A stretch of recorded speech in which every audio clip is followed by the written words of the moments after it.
Ladies and gentlemen, welcome back to Art of MMA, episode 107. This week we are talking about UFC Kansas City, Max Holloway doing what Max Holloway does.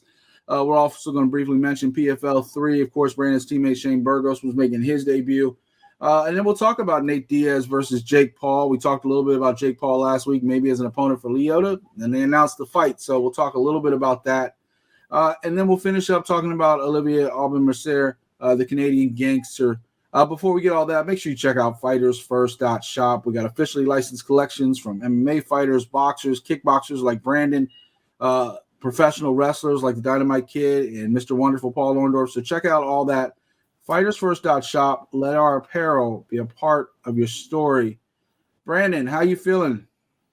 Feeling good, man. Hockey playoff started. My Devils didn't get the W, but it's all good. There's always game 2 and 3 and 4 and 5. Can always come down to Tampa Bay. We did pretty good last night. And like I said, the series just started. It's only one game. I think the Lightning won like 7-3. Yeah.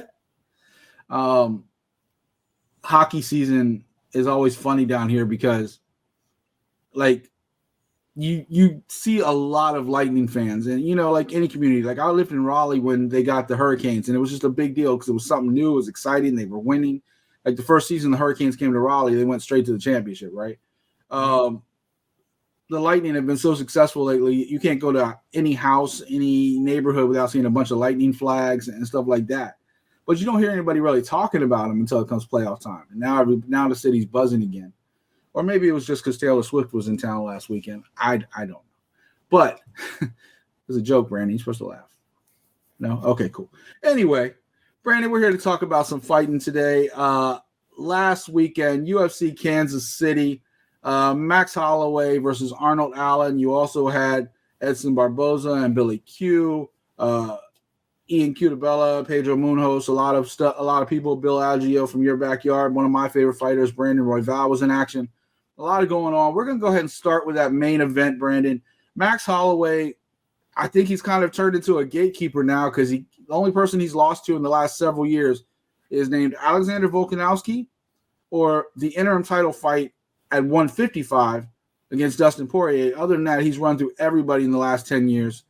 You have to go all the way back to Conor McGregor before you find another name on that list of losses. Brandon, I'm going to ask you what you thought of this fight, and then where do we go from here with Max Holloway if he just keeps beating all the contenders? Yeah, no, like I said, it was a good job by Max. He did his thing, saying Max Holloway proving why he is one of the top guys in this 145-pound division. Really, man, like to me, I think he kind of said it like, "Yo, we're just gonna keep on just racking up these W's and see what other fights comes his way." I really don't think. I know we always talk about people talk about him going up to 155. But to me, man, he just doesn't look like a big 155er. We talk about, his interim fight with Dustin Poirier. Like Poirier just looks so much bigger, like so much thicker than him. So, and also too, it's like, dude, like Max Holloway isn't a power puncher. So if he goes up the weight class, his power isn't translating there. It's not like he's gonna be getting knockouts or anything like that. So to me, man, 145 is where he's at. I mean, hey, man, if he keeps mowing dudes down and Volkanovski defends his belt, I mean, they might have to make a fourth fight for him. So here's the thing. First off, about this fight, Arnold Allen just took too long to get going, right? Like Max Holloway came out, dictated the pressure from the get-go. Not the high volume that he's usually doing, but threw enough punches that it was still kind of just keeping Allen on his back foot the whole time. Later in the fight, Arnold Allen tried to rally a little bit, just too little too late. I mean, it wouldn't be a Max Holloway fight if his face wasn't busted up and looked like he had been in, 10 bar fights in one night. But Max Holloway dominated this fight. You're talking about 49-46, 49-46, and 48-47. I don't even know if I would have gave Allen 2 rounds, but, he was competitive late. This isn't a knock against Arnold Allen. Arnold Allen was rolling through everybody else in this division. Max Holloway has been rolling through everybody not named Alexander Volkanovski. So, it's one of those things. It kind of reminds me of Joseph Benavidez with Mighty Mouse, right? Like, you can't keep fighting the same guy. Usman's kind of in that situation with Leon Edwards now. You just lost twice in a row to the champion. We talked about Brandon Moreno and Davison Figueiredo at length last year, all the times they fought. Like, how many times can you keep going back and forth? Truth is, Max Holloway had his chances in the first couple fights, or at least the second fight with Alexander Volkanovski. The third fight, there was no question. Let's be real. Alex just crushed him that third fight. It wasn't even close. Alex himself said, I wish Max would lead the division. Like, you're messing up all my contenders. Like, everybody's supposed to fight. But I would say two things. One, Alex tried to leave the division. He just wasn't successful in his attempt to go up to lightweight. There might be a time soon in the future that he tries again. It was a very close fight with Makhachev, but, he did not come up on the winning end of that one. Now he has a fight with Yair Rodriguez. And then the second thing is Max Holloway kind of wants to go on this OG tour. One of the fighters he never fought before was the Korean Zombie. Korean Zombie said he's down. He's actually excited. It's been a while since he's gotten excited about a fight. So it looks like that's what's going to be next for both guys, Max Holloway and Korean Zombie. What do you think of that fight? Yeah, no, I'm down for it. Like I said, yeah, I know that's that the Korean Zombie was asking for that fight, and I know Max Holloway is always down the scrap, so should be a good one if they make it happen. Yeah, that's going to be a fun fight. Another one of those fire fights that you kind of wonder, like, do either of these guys ever duck and get out of the way of a punch? Arnold Allen, for his sake, I don't really know what's next because he kind of climbed up those rankings. He was always kind of in that no man's land of not getting the opportunities, and then he gets the opportunity and doesn't come through. I mean, you could think of a fight against somebody like Brian Ortega, who's also kind of stuck waiting a little bit, maybe going down the list a little bit against a Calvin Kattar or something like that. What makes sense for Arnold Allen for you?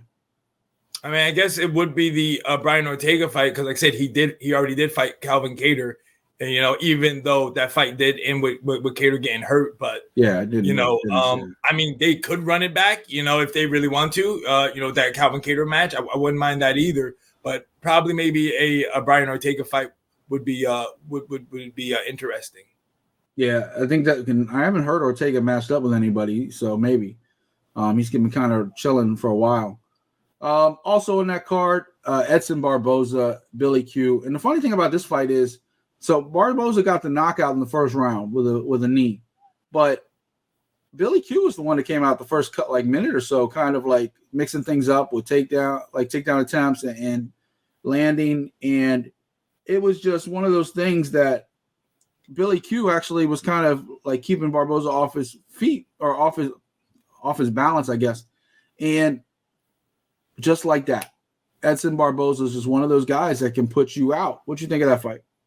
Yeah, man, it was a good fight. I was kind of leaning towards Billy Q on this one, to get the job done. But hey, man, Edson Barboza just letting us know, in his post-fight speech that, hey, man, he's still here. He loves this stuff so much, and he's gonna keep on trying to get better and better each time. Yeah, I think people kind of think Edson's like this really old fighter because he's been around forever. But if I'm not mistaken, he's only 37. Like, that's kind of getting up there in fighters, but he's been fighting since 2009. Like, this guy's been around forever. So you think he's already like 45, 50 years old the way he's been around, but he's only 37.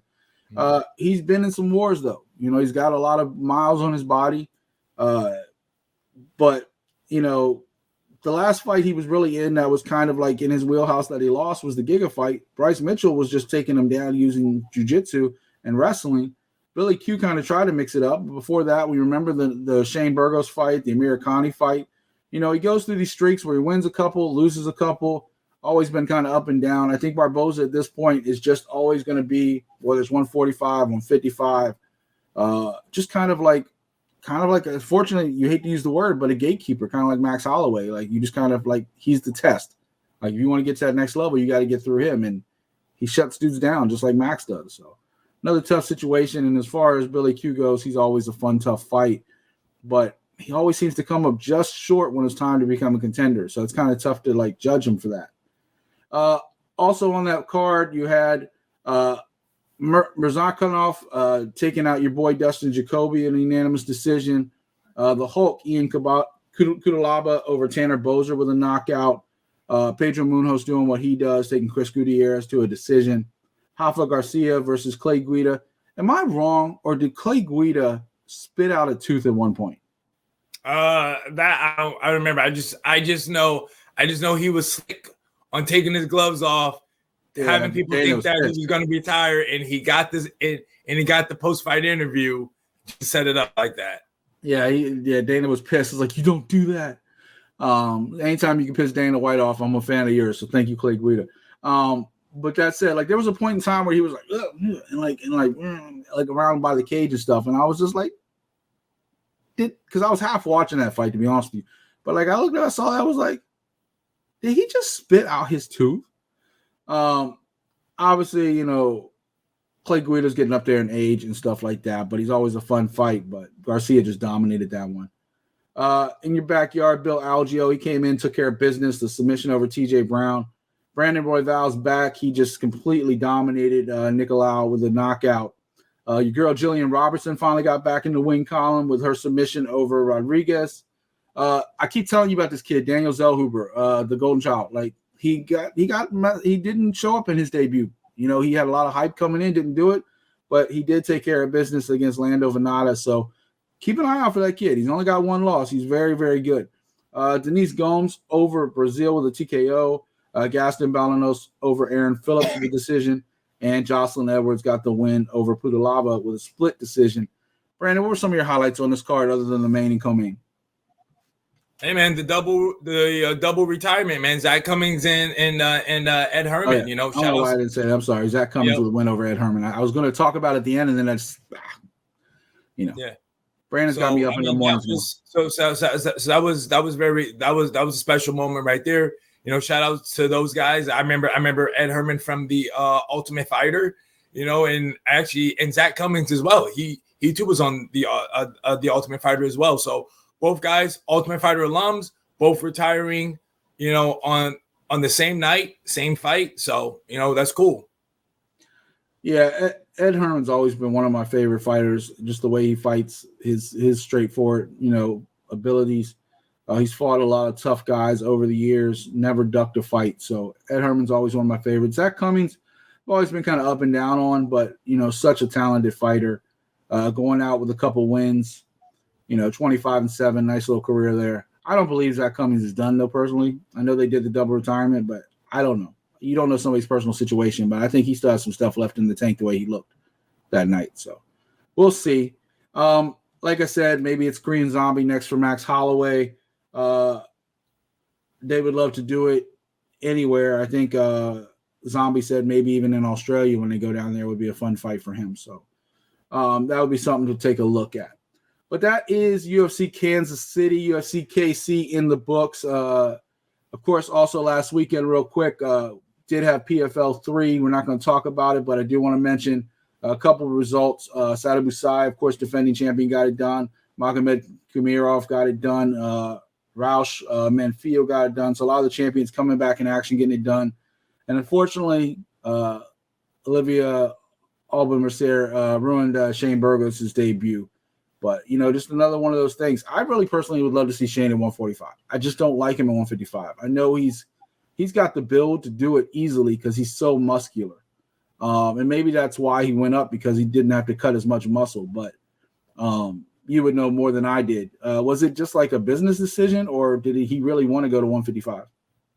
I didn't want to go to 155. Like, it just sucked going down to 145. Okay, I mean, like I said, you know, I don't know what he had to go through to get that weight cut, because he is so muscular. Like, Shane is one of those dudes that's just got muscles on top of muscles. So I can only imagine, you know, as you get older, the weight cut becomes a little bit more difficult.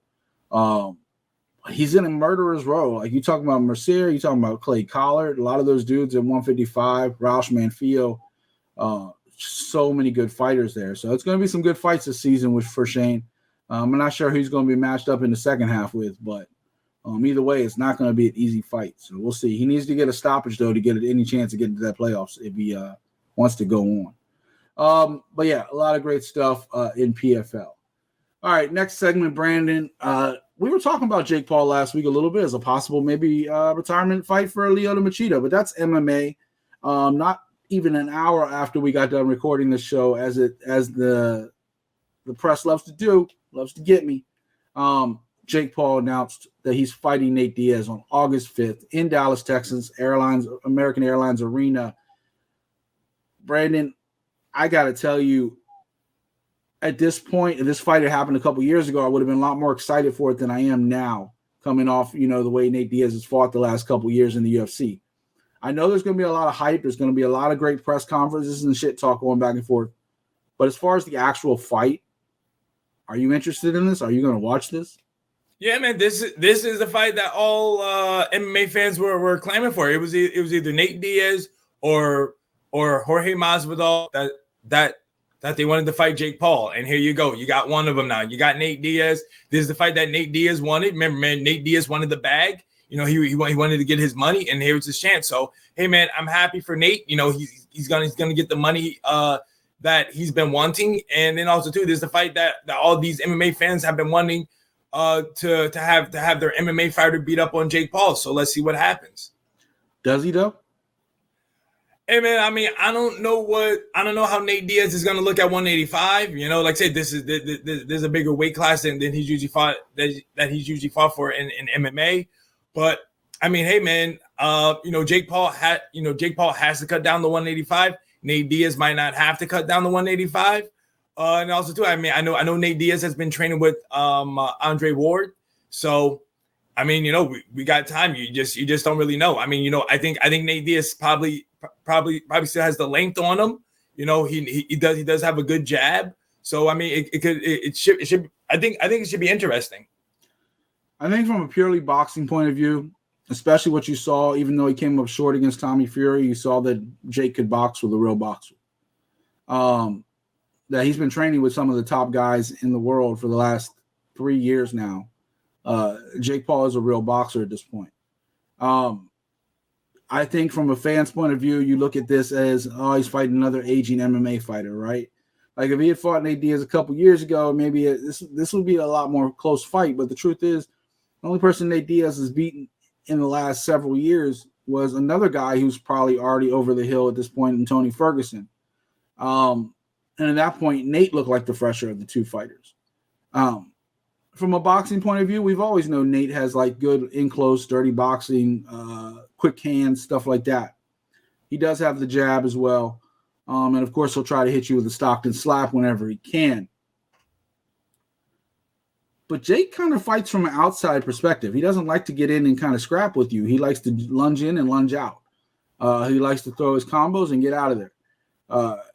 He uses his bigger body to kind of like protect himself. And in this case, he will be the bigger fighter. He usually fights at 190. He's cutting down to 185 for this fight, like you said. But Jake Paul also walks around at probably like 210, 220. He's definitely the bigger guy.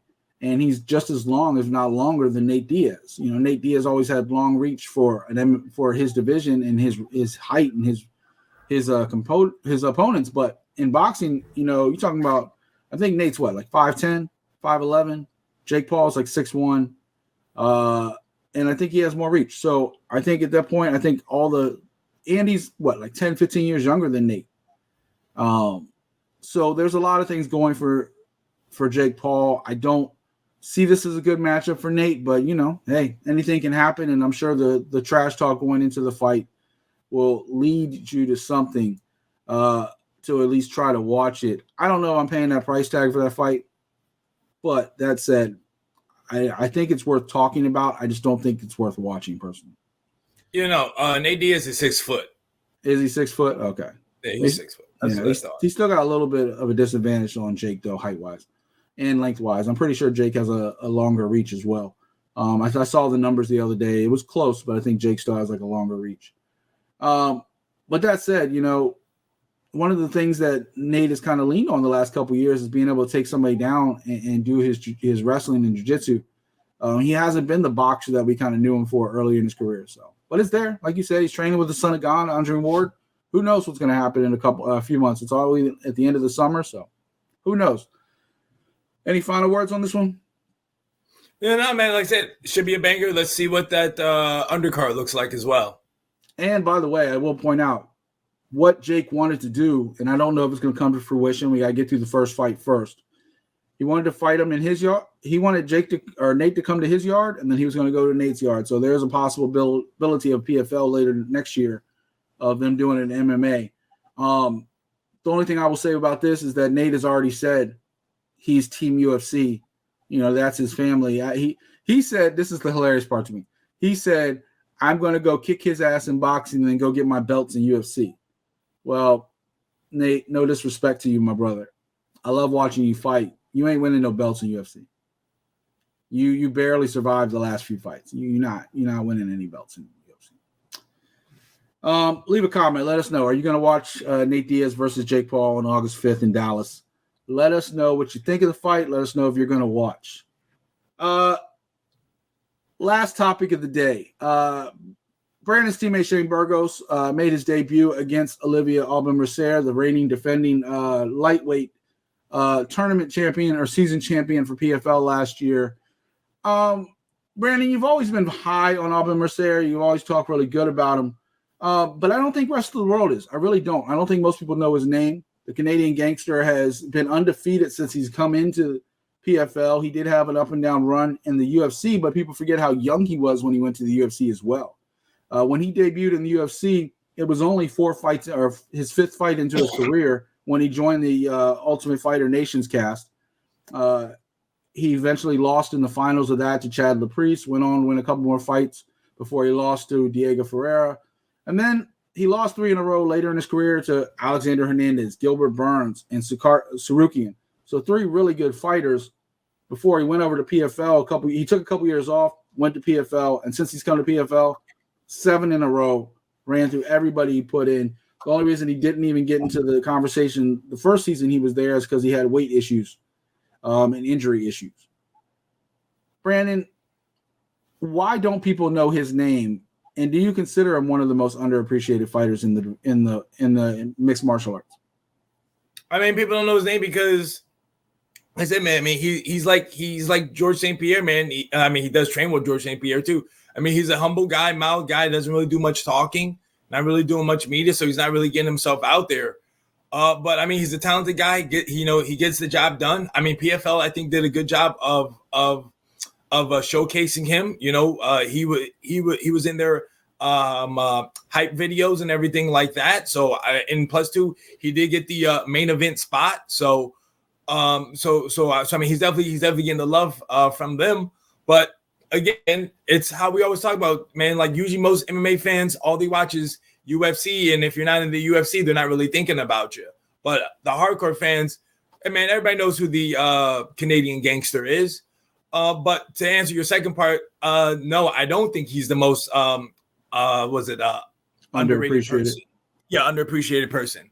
That title, I think, actually goes to a person who actually is a champion in an organization, and that's Sergio Pettis, the Bellator bantamweight champion. Because nobody talks about him at all. When they talk about that bantamweight division, what are they talking about? Stotts, Patchy Mix, and even now talking about Patricio Pitbull. Don't even talk about the current champion. He's an afterthought.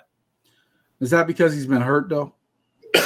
Even before when he even fought for the title, nobody was even talking about him then. And when he beat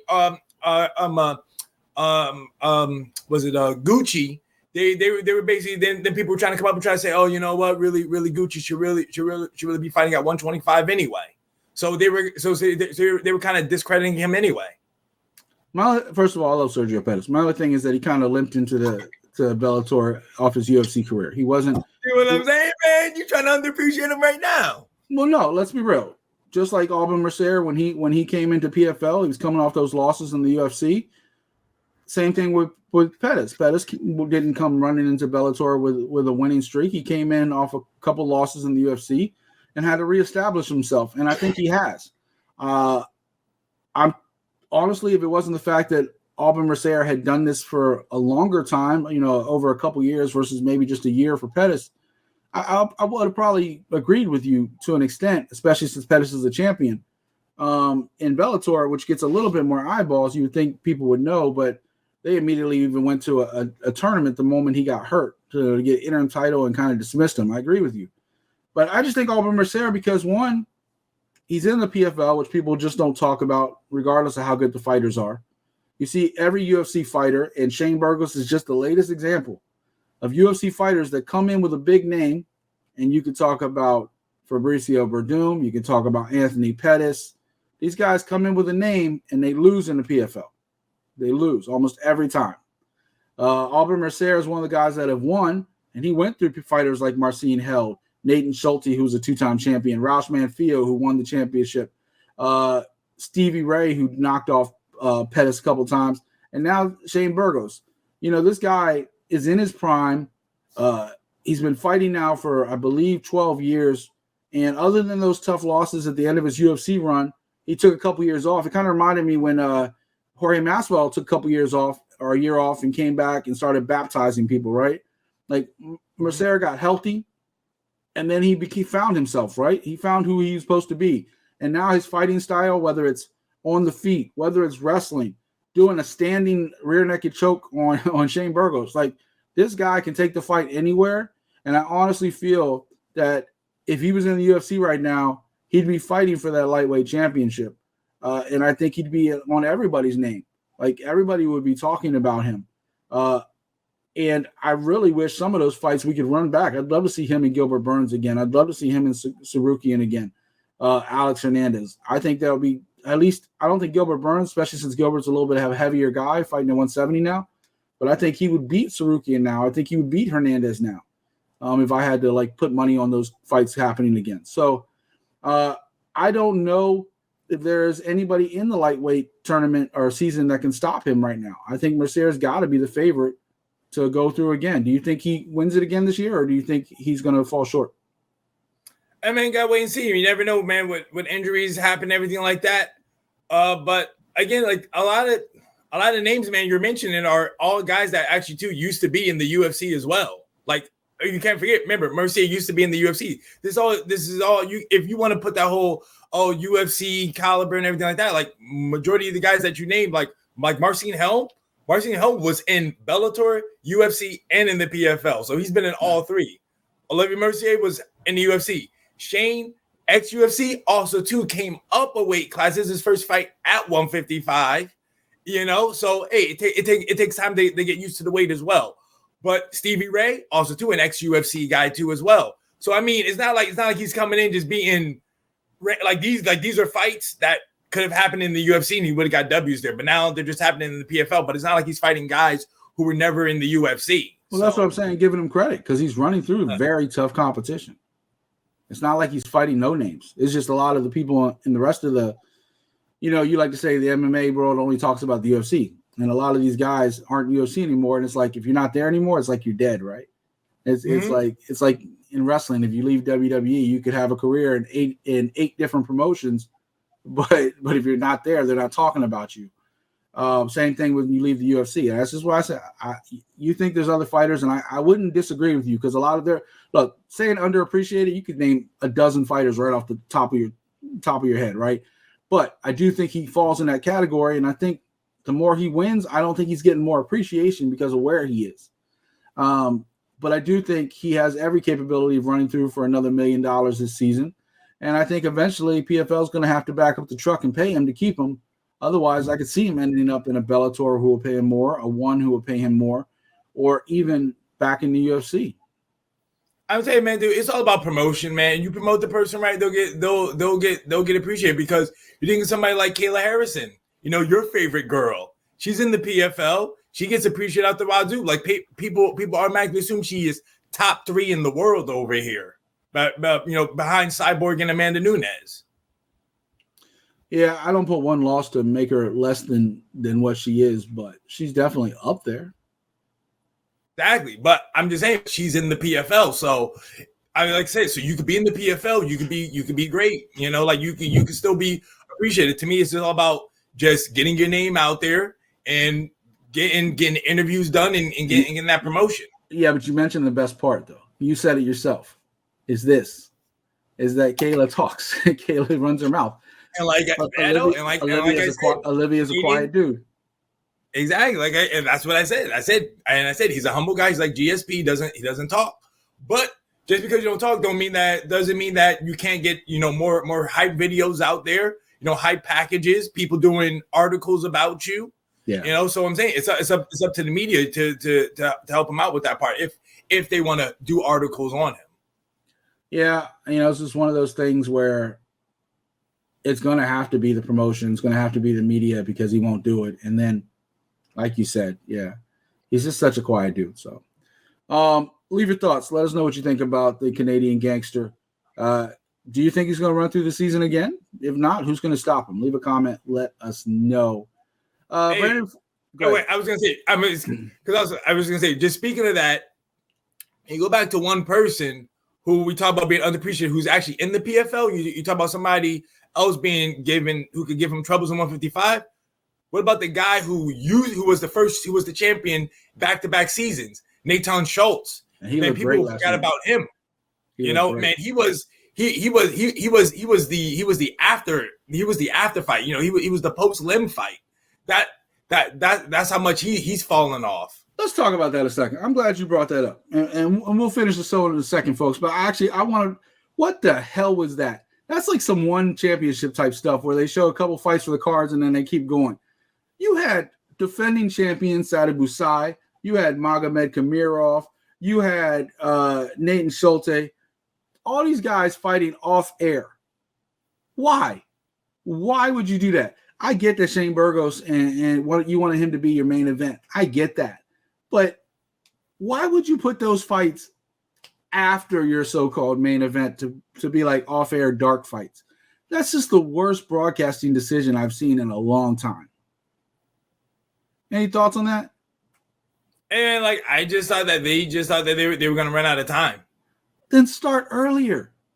The UFC starts at 2:00 in the afternoon sometimes. It's on a Friday, and you got to remember they were in Vegas, so they were already 3 hours early anyway. And plus, too, was saying what they're doing with they're fighting with ESPN because I think right after the PFL, I think was NBA playoffs. So ESPN is not trying to have that be delayed or anything like that. I can see you doing it with fighters who aren't your defending champions, right? But like Sadib Boussaï, they're like your reigning champions. They deserve to be on the main broadcast. That's just all I'm saying. Hey, like I said, underappreciated, man. We talked about it. I said, man, you see somebody like Nathan Schultz, man, two-time champ in a row. Boom, he was now a post-limb fighter. Look, I think most of PFL's roster could fall in underappreciated because they, like I said, you get these names come in and they shut them down. They shut them down almost every time. Last bit of news real quick before we get out of here. This was going to be on our original rundown before Jake Paul and Nate Diaz decided to steal the spotlight. A lot of people in the MMA world are familiar with Lee Murray, his story, UFC fighter. They made it into a Showtime series. And then, obviously became a bank robber involved in one of the biggest heists in British history, right? Well, former UFC fighter Karl Roberson, who's put on some exciting fights, kind of a little bit down on his luck towards the end of his UFC run last year, has been charged in connection with a robbery in New Jersey. They say he stole over $200,000 of jewelry, him and another guy. If there's any doubt, he was caught on security camera footage, so they know it was him, especially when you have a name and a face that you've been on TV a bunch. So Karl Roberson's currently sitting in jail in Howell Township, awaiting, his process. Brandon, if you read this story, and MMAfighting.com has the story, I can leave a link for it in the description. It reads like a movie. What do you think of this? Have you heard about this story? I really have no. I have. I really just. I have no thoughts. Dude's not. He's not in the UFC anymore. Like, say his last fight was of July 2022. I don't know, man. Maybe he's on some hard times. Yeah, he was wearing a mask, and the story is that they were both wearing masks, but he was later stopped during a traffic stop in the car that was caught on camera. So I kind of muffed the story a little bit. And then that's how they tied them all together. And of course, his build and description fit the build of description of the person in the video robbing the house. So, yeah, man, you're talking about a guy who's beat people like Ryan Spawn. He was, pretty exciting fighter. So pretty sad downfall for a guy like him. But that is that. Of course, ladies and gentlemen, Brandon, the Mechanic Catino back in action May 20th. Make sure if you're in Delaware, you try to get some tickets from the Mechanic. If not, watch it through Gut Check Promotions. Their links are in their descriptions as far as the it's a weird website. What's the website again, Brandon? FCLTV.com. FCLTV.com. So make sure you tune in, watch the Mechanic do what he does best. It knocks somebody's head off, chin check somebody, as he likes to say. So May 20th, Zach Kelly is the opponent. We're looking forward to seeing you back then. Of course, get the Mechanic collection and support your guy. He gets most of the profits from that, so make sure you check it out. The link is always below, fightersfirst.shop. Any final words, Brandon, before we get out here today? Yeah, no, I just want to say a shout out to my teammate Rob Vericchio, who's fighting tomorrow night for CFFC in Tampa in your neck of the woods. So he's looking to go 4-0 in his pro career. I thought about checking out that card. I did. I keep thinking about it when they keep coming here, but I just they always seem to be on nights that I'm just like crazy busy with stuff. So I'm just like, But I do like your teammate a lot. I've seen him fight a couple times, and I think he's an exciting fighter with a bright future. So looking forward to seeing Rob in action. Ladies and gentlemen, this is episode 107 of Art of MMA, the longest running show on the network. And because Brandon and Tim took the week off, the number one rated show on the network. Actually, we beat them last week anyway, too. So, I mean, Brandon gets credit either way. He's on both shows. He don't even have he's just like, I win. Either way, I win. More so than his Devils. Anyway, ladies and gentlemen, I'm Mike Ginn. That's professional kickboxer Brandon the Mechanic Catino. Check him in action May 20th. We'll see y'all next week. Enjoy the fights this weekend, folks.